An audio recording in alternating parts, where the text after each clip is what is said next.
Okay, guys. See, I'm pretending like we're doing this in different times. I had my shirt tucked in for the first video, had it untucked for the second video, and now it's tucked back in. So it's as if, you're getting three different things. We worked with the black marker in the first video, the blue marker in the second video. Blue marker smeared all over the board, so we're not going to go back to the black marker. But the first video was just a pre-calc review, light surface review of polar coordinates, just the stuff that we're going to need in integrating in polar, even cylindrical or spherical coordinates.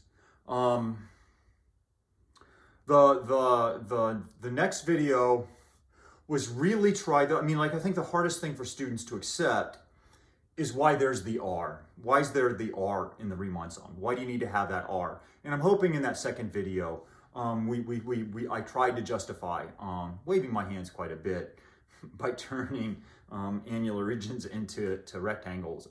But it holds.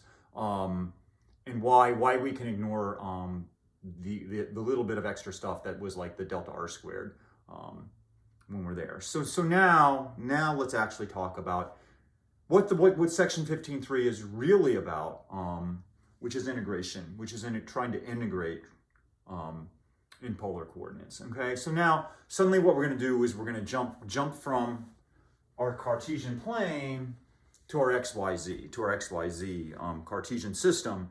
We're going to have a space sheet, but now it's going to be a function of polar coordinates instead of Cartesian coordinates. And then we're going to be looking at some domain that's a polar domain, something that's more, and I don't even know if I'm in the picture, something that's more related to a circle down there. So let's try to lay that out, and that will kind of we're going to jump to like something that'll be similar to a type 1 domain at the end of this video, but we're not going to derive any theory for that. That will lead us to two nice flashcards, and then that's going to be enough prep for us to actually be able to go in and start attacking a little bit of stuff related to the homework in section 15.3. So that's the goal. So why don't you stand up, stretch. Hope you're not watching all three videos one after another. That would be painful. Again, I'm sorry. It's hard for me to teach an iPad versus teaching students. But again, the notation is just so intense. The notation is just so intense when we're trying to do the polar coordinates. I just knew over Zoom we'd never be able to get it. So what I'm going to do is I'm going to start with a polar domain. I'm going to be a little bit more kind of vague. We've got our polar coordinates down in our XY plane. But remember, guys, this isn't you move over to the x-axis and you move up theta on the y-axis. That's not what that means. It means this is an angle and you slide out a radius from the origin, and that's describing your points down in the plane. Now we're going to be a little bit more vague. We're going to let our radius run between an A and a B, our radial coordinate run between an A and a B, and then you're not going to like this, but our second coordinate is not going to run between C and D.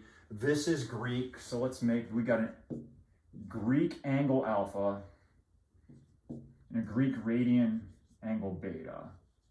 And this is describing a domain down on the XY plane. Okay, so let's try to do that. Let's give ourselves an XYZ. And I'm going to do the same thing.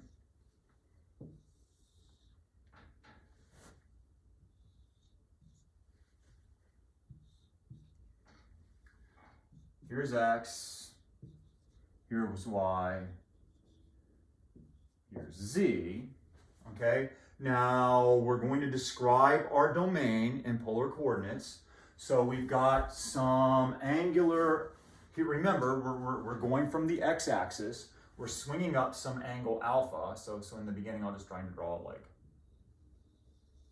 this. I'm going to stay just in this. So this would be the coordinate curve, theta equals alpha. And r is allowed to do whatever it wants. And we're just going to keep it between 0 and infinity. So it's going that way. And then over here, we've got some other coordinate curve.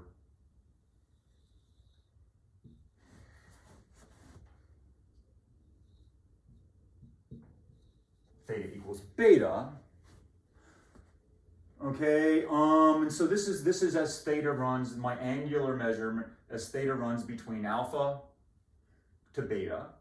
And then we've got some radial measure where we're coming out some radius A.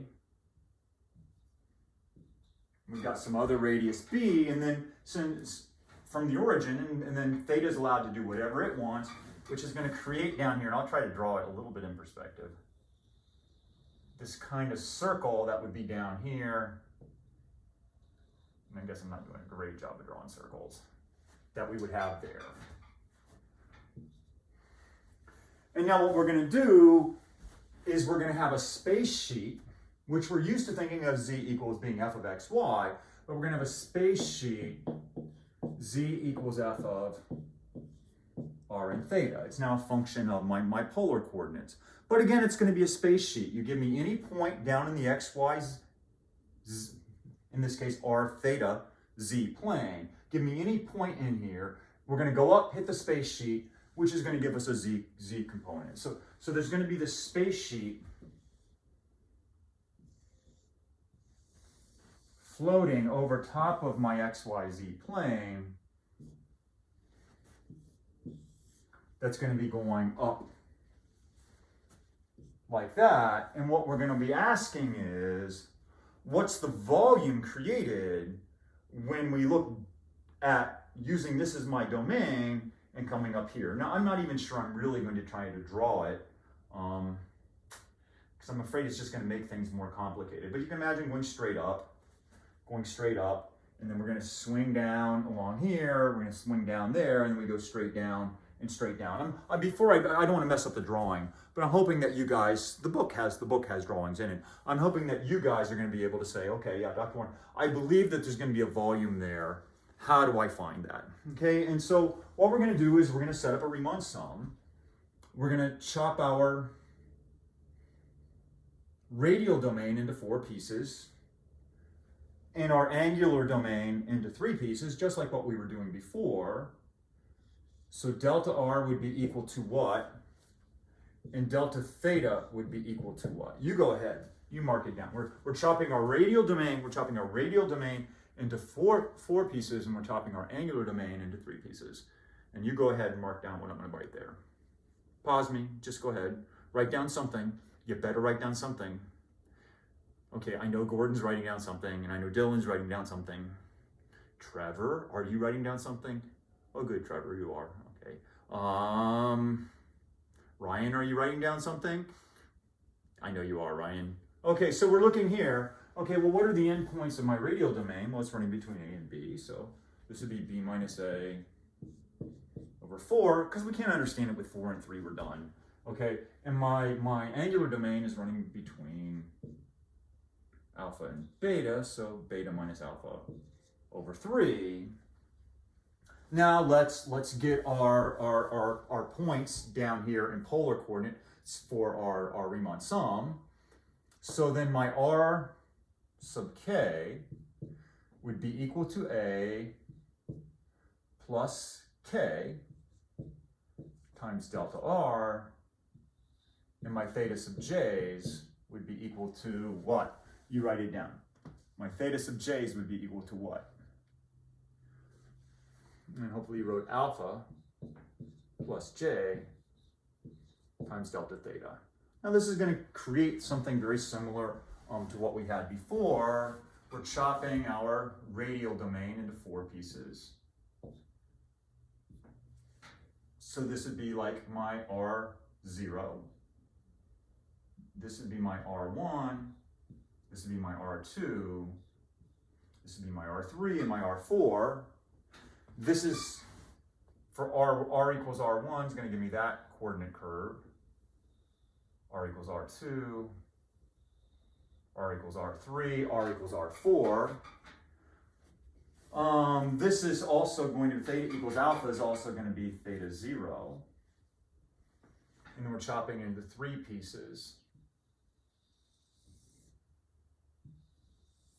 And so we're there, and so this would be like theta equals theta 1. It's an angle, We're moving over delta theta. We're moving over delta theta.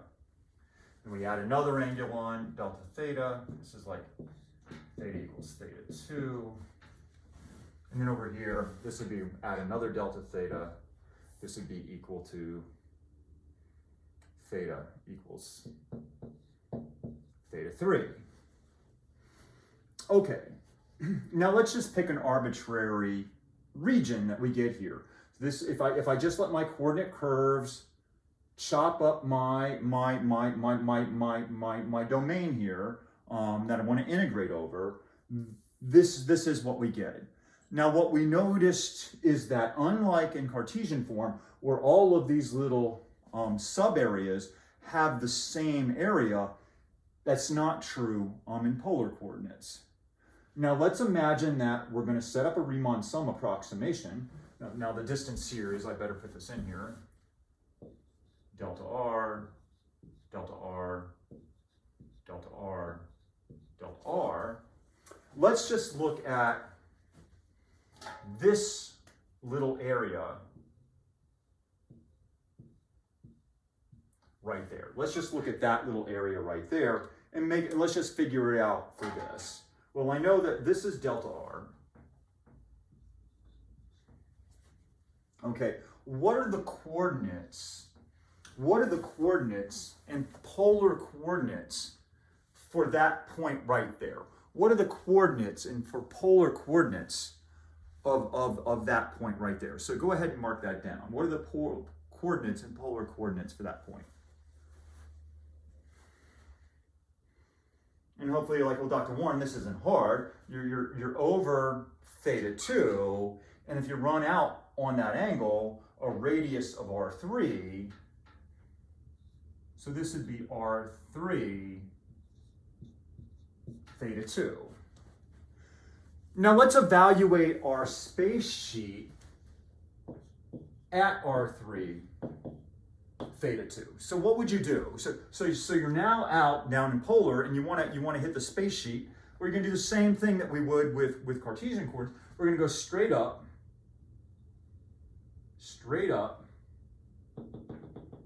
until we hit our space sheet. This is our function, and so then we're going to go back, and so this would be like my z equals f of R3 theta 2. Now it's a Riemann sum. We're going to think like Newton. And what did Newton do? What does it mean to think like Newton? Well, clearly finding the volume underneath this before the fundamental theorem of calculus, or before calculus, was an impossibility. For some kind of arbitrary space sheet. So Newton made the impossible possible by using approximations. And so that's what we're going to do. We're not going to use the actual, if we look at this area and we came up here and we actually try to draw what it would look like, it would be, and this is where I'm always terrified when I mess up my drawing. I can already see it's going to be kind of a rough, yeah, definitely I chose the wrong piece to go, but I'm gonna cheat a little bit, bend a little bit here, bend a little bit there. We're running along that first curve, where maybe it swings up like this. We run along that curve there, maybe it's swinging like that. Then we're going back this way, maybe it's swinging like that. And then we got something like that. And that would be like the volume that we're trying to get. Well, that's just as hard as finding the volume over our entire thing. If this is just as complicated. And then we're like, okay, well, what can we find the volume of? Well, if we just keep this and chop off the top and make it flat,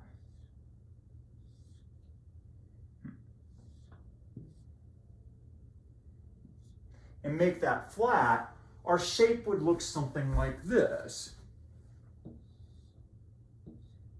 It's flat as far as z is concerned, and we come down, and we can imagine that we go back,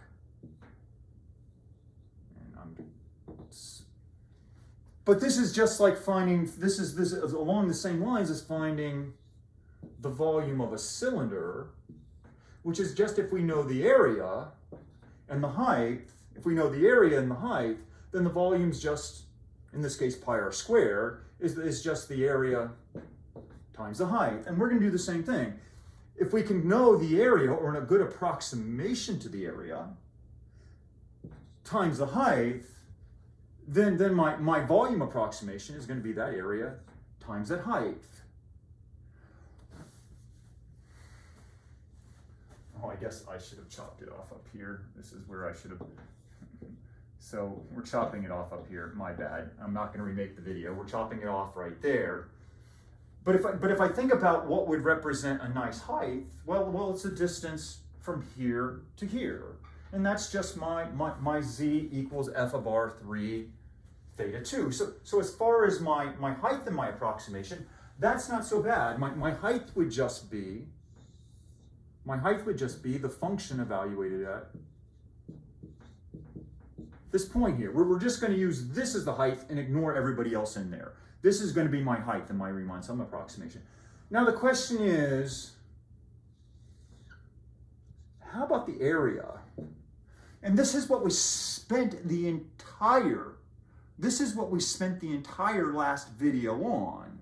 We're saying a good approximation as delta r and delta theta get small for this area is that it's approximately equal to, and you can go back and look at the video, the R3, notice as you go out the radii, these get wider, R3 times delta r delta theta. And this was the second video.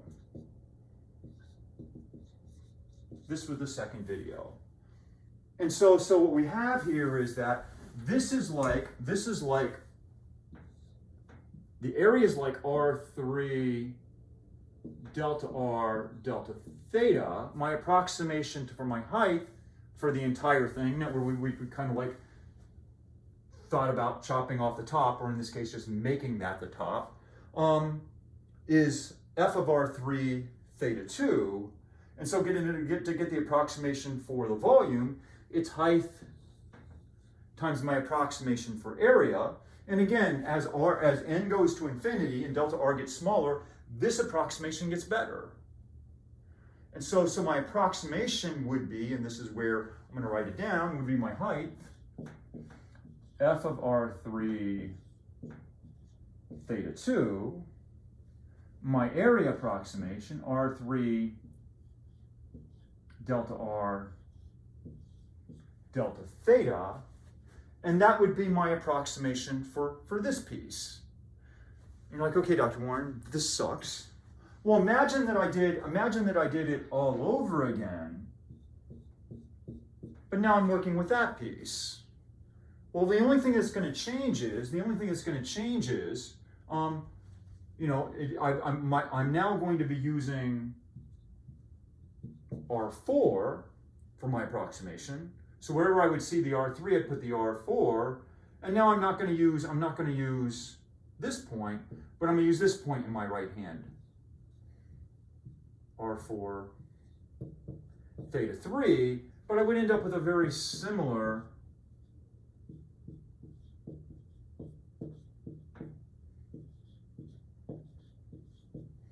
and then unfortunately I've got to do it for all 12 of these regions. I've got to do it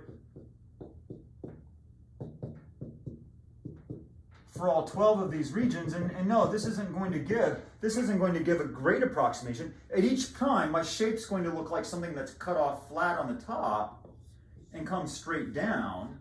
It's not going to be great. This thing's going like this. But the question is, and this is what you always have to ask when you're thinking like Newton, if I let n go to 8, if I let n go to 8, and m go to 6, I have more subintervals. Would the approximation to the volume under the space sheet for this domain get better or worse? Get better or worse? And hopefully nobody answered, but I'm believing that Max is recovering. I believe Max says, yes, Dr. Warney, it would get better. And if I let this go to 1,000, if I let this go to 1,000, and I let this go to 10,000, my approximation is even going to get better still. And then if I could actually take the limits as them going to infinity, then I'm believing in fact that I would actually capture the actual volume. And so now what we're going to do is you're going to pause and you're going to stand up, because I know you need this. You're going to pause and you're going to stand up. I'm going to erase the board a little bit, but we're just going to write down our Riemann sum. So you pause, you take a break. See if I've got any water. I don't, but that's okay. I'm going to take one for the team. But I'm going to erase part of what I have here, which I guess is maybe this part.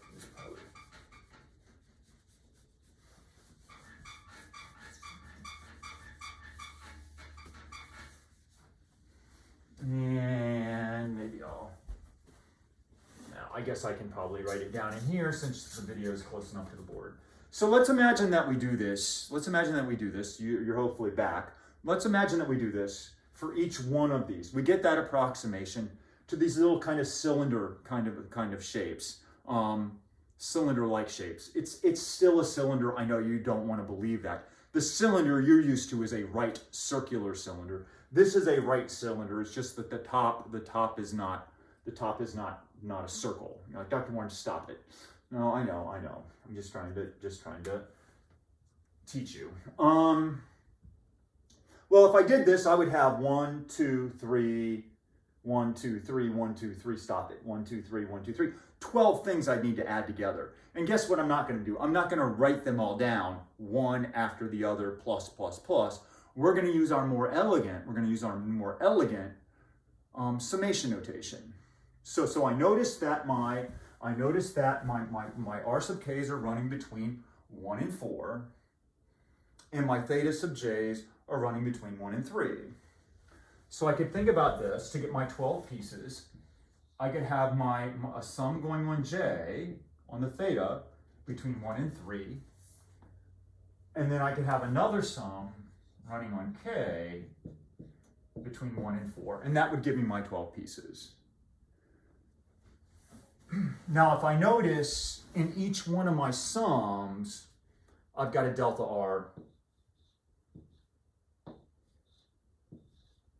delta theta. Now, because we're always in each piece using just the right-hand endpoint for my height approximation, they're all going to look roughly like this. F R sub k, theta sub j, R sub k, delta R, delta theta. So here's what we would have.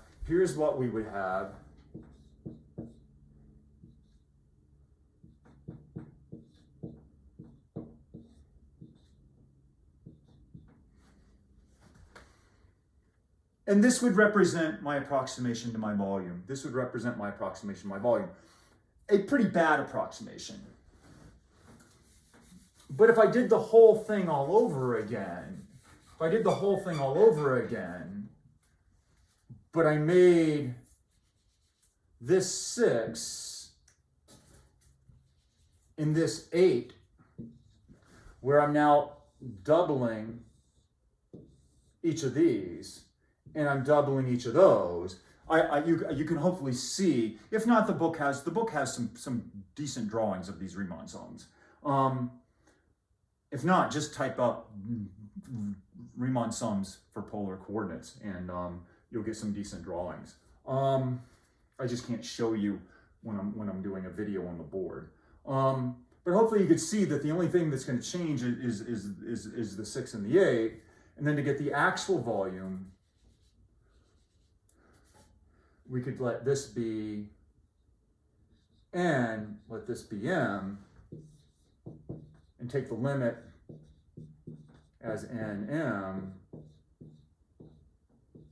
approaches infinity over infinity, we could use Fubini's theorem, which would still be valid in this case, and say that this two-dimensional limit we can view as two one-dimensional limits. We can view as two one-dimensional limits. Oh, I think I messed this up. This is m. It doesn't really matter. This is n. And then we can take the limit as n on the inside.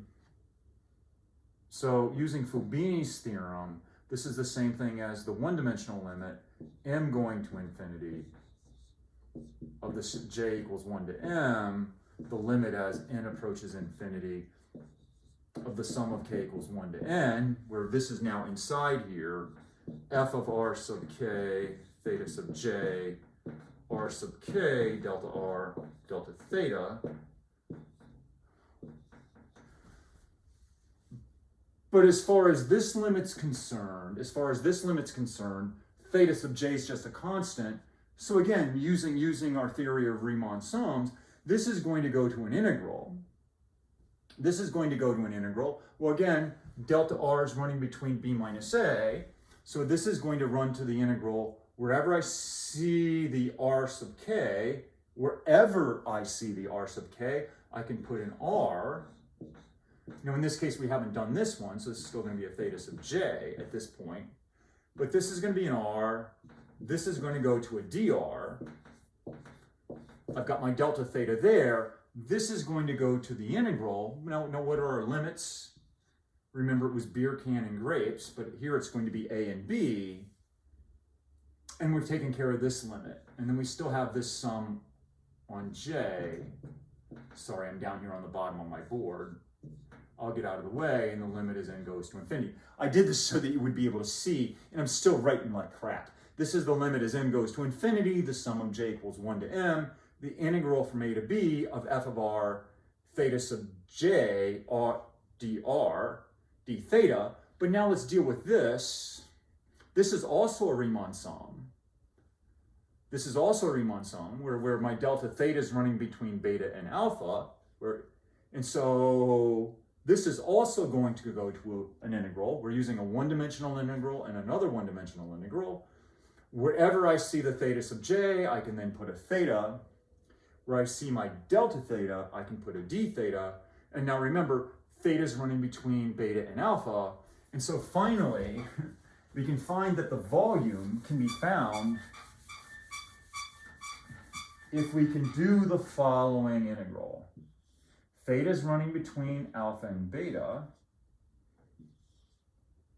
R is running between a and b. F of r theta, r dr, and where I see my delta theta, we're using d theta. So again, we're using our theory from Calc 1. Twice. And that's the beauty of Fubini's theorem. For us, really. Okay, so this integral represents the volume under a space sheet for an annular region, for the annular region that we have here. And again, this is a lot easier than Cartesian integrals trying to do the same kind of thing in many cases. Okay, so that's the flashcard. I was going to go to like more type 1 regions. But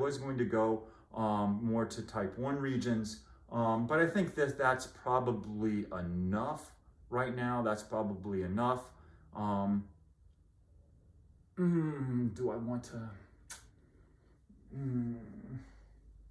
Okay, I'm doing it because it's just gonna be a flashcard. I'm not going to hold you responsible for the derivation. Okay, I'm not going to hold you responsible for the derivation. So let me just finish this up so that we can really use class, since I'm calling it a flipped classroom. Even though I must admit I'm pretty bad, because I'm not sure. I feel like if flipped classrooms are done poorly, it's kind of a nightmare. So somebody asked me what I was doing this semester, and I was saying that I was using flipped classrooms, and they're like, you were using flipped classrooms? And they're like, I'm like, yeah, I was using flipped classroom. And they're like, well, what do you mean? And I'm like, well, I turned all the chairs in the class that were facing the front of the board, and I flipped them around so they faced the back of the board. So yeah, I flipped my classroom. That way I could see my students up on Zoom who were there. And so they were like, that's not flipped classroom. This is more like flipped classroom. So forget the space sheet. Forget the space sheet for a moment. Let's just go back to looking at a polar domain, but it's going to disappoint you. Let's imagine that we've got a domain now. Don't panic. Again, it's in polar form. Again, it's in polar form. And again, you're like, Dr. Warren, this is no different. R's running between A and B. And you're like, this is nothing different, Dr. Warren. Here's the difference. Theta is running between, oops, my bad, sorry. I probably shouldn't have done this. Theta is running between an alpha, sorry, alpha, okay, never, I'll just stop. Alpha beta, and R is running between an F of theta and G of theta. And we're gonna ask what's an integral over something like this. And again, I'm not gonna hold you responsible. I'm not gonna hold you responsible for any part of this, except just doing integrals with this, using the flashcard. But I just can't write a flashcard down without explaining it a little bit. Okay, so what we have is that we've got thetas running between alpha and beta. So again, if we think about the coordinate curve, this is maybe theta equals alpha, and this is theta's beta. R is allowed to do whatever it wants. Theta is allowed to do whatever it wants, and so it's running like this. Now here's the thing, we're saying that R is running between two functions. One function is R equals F of theta, and another function is R equals G of theta. So what we're saying is that as theta goes between alpha and beta, this radius is allowed to vary. Instead of it just being like A, sweeping out a circle, it maybe starts some point, and as the angle changes, that radius is allowed to change. That radius is allowed to change. And similarly, up here the radius is running between, as we go and move between alpha and beta, the radius is allowed to change. And so this would be like my G of theta, and this would be like my F of theta. And so this is a far more difficult domain. This is a far more difficult domain than our nice annular reasoning that we had. But we can still use a double integral to calculate this. And again, I'm not going to derive it. I'm not going to go through all the work that I did for our type 1 region. I didn't even do anything for type 2. But if I'm thinking about trying to integrate a space sheet hanging out here, like for example, I know you didn't know this, but I'm a massive Buckeye fan. So this is mine. I guess I've got them upside down. I guess that's probably some Buckeye sin. But here I've got my space sheet. We're imagining that we're trying to calculate the volume from here to my Buckeye space sheet, and imagine that it's bending. It's not just flat. That would be pretty simple. Well, we can do the same kind of thing that we were doing before. Theta's running as theta runs between alpha and beta. As theta runs between alpha and beta, as theta goes between alpha and beta, just pick a theta. R would run between, for this, R would run between, just like what we were doing before, R would run between an F of theta and a G of theta. Okay, so when you have something that looks like this, you have a region that looks like this, the flashcard is the volume would be the integral from alpha to beta. It's exactly what we have there. It's just our inner limits as theta goes between alpha and beta R in this case was always going between A and B, but here it's changing. As theta goes between alpha and beta, it's changing. When it's this theta, it's running between F and G of theta. When it's here, it's shrinking up. So this would run between my F of theta and my G of theta. And then we're gonna have the same thing. Everything else hangs. F of R of theta, R. But I'm not going to go to the Riemann's on dr, d theta. I'm not explaining it any more than that. That's probably not great, but there you are. Okay, and it seemed better than just trying to redraw this on the board last time. So these are two flashcards. This is the volume over an annular region. This is a more general volume. These are the two flashcards that finish the course for us, that finish the course as far as flashcards. I may just do one little thing on triple integrals on Wednesday just to show you that they're really just a supernatural extension when you're trying to calculate them of double integrals. Okay, but these are our last two flashcards for the course. This is over an annular region that looks like this. This one's for a region that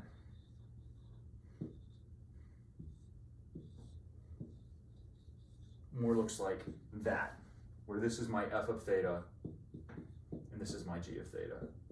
Okay, I doubt any of you watched this all the way through. But put boxes around these. Put boxes around these. These are your flashcards. These guys, that's not part of your flashcard.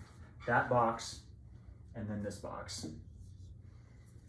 Okay, guys. Sorry. That wasn't better. But now we're going to flip the classroom, and on Monday and Wednesday, basically what we're going to be doing is applying this and then going back and doing some stuff with our Cartesian type 1 and type 2 integrals. Okay, and I'm hoping you can see why that we did this instead of trying to do this over Zoom. Okay, guys, thanks. Hope you're having a good weekend.